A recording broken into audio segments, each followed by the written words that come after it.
सत को वञा चाहे ॿुधाए कही पई हुई भई अम्मा ॿ कोप खणी आई है या? हाँ मासी, हिकु कोप तूं पी ऐं हिकु मां। बोले पंजे लाइ खणी आई मूं सम्झो मुंहिंजे लाइ ॿई कोप आहिनि। मासी तूं हिकु कोप त पी, ॿियो बि ॾियां थी। हा छो न पींदुसि? मासी तुंहिंजी ॻाल्हि न 16 आना सच निकती। सदोरी सच में पेट सां हुई, तॾहिं त भॼी वई। ॿियो न त अई अम्मा 40 सालनि जो तजुर्बो अथनि। माई विख खणंदी आहे न, ॿुधाईंदी आयांसि त काओ महीनो अथसि, पर ॿुधा त सालियो किथे आहे, केॾां वियो? बाबा ईअं दा विया आहिनि सदोरीअ खे ॻोल्हण। हाय हाय अञा पिया सदोरी खे ॻोल्हनि। छा कंदा आहिनि सदोरी खे ॻोल्हे? वञी धूड़ पाए खॾ जे तरे में किरे। अदा परुअ चयो आ मारींदो मास कारी करे। मां अल्लाह को करे बाक़ी या दिल सां दुआ नथी लॻे, ये कोन थींदो न को। मासी मुंहिंजो हिकिड़ो कमु कंदी है। कमु? कहिड़ो कमु? अमा जेकॾहिं मूंखे करण जहिड़ो हूंदो न जवाब कोन ॾींदी साईं। हा तूं ॿुधा, हो गोहर ऐं मुंहिंजी शादी कराए।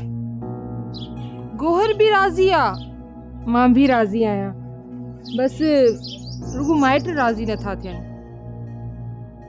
तूं माइटनि खे राज़ी कर न। अॻु में ॿुधाई आहे न चर्री, इहो कमु त मुंहिंजे खाधे हथ जो आहे। वो मासी खेॾी ॾेखार न इहो खेल। हाज़िर हाज़िर हाज़िर, पर ॿुध 5,000 वठंदी साईं पूरा। बस थोड़ा 5, मां तोखे 10,000 ॾींदसि ऐं वॻो बि ॾींदसि। तूं रुगो कम खे पट। साले त राज़ी आहे न, बाक़ी तॻियो इनखे राज़ी करण में कहिड़ी देर आहे? मासी मूंखे कसम आहे अच्छी मस्जिद जो मिठो भत खाराईंदी साईं। समझ त तो वारो कमु थी वियो। अधो सालियो अचे न ॿुधाइजांसि मासी मुरादी आई हुई। पक समझ पक। हा बस इहो तुंहिंजो कमु मुंहिंजे ज़िम्मे आहे।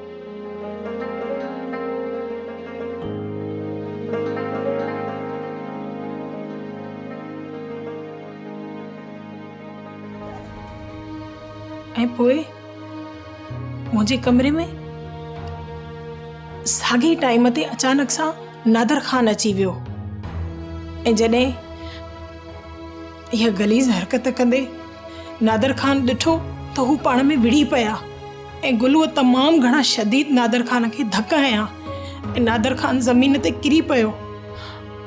मां न ॾिसी सघियसि। मां सम्झो त शायदि नादर ख़ान मरी चुको आहे। मूंखां इहो बर्दाश्त न थियो ऐं पोइ मां ई गुलूअ खे धक हयो, जंहिंजे करे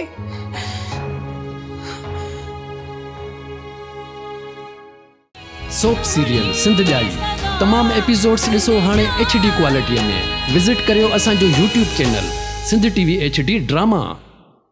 सब्सक्राइब कयो असांजो official YouTube channel Sindh TV HD drama ऐं वधीक अपडेट लाइ बेल आइकन खे क्लिक करियो।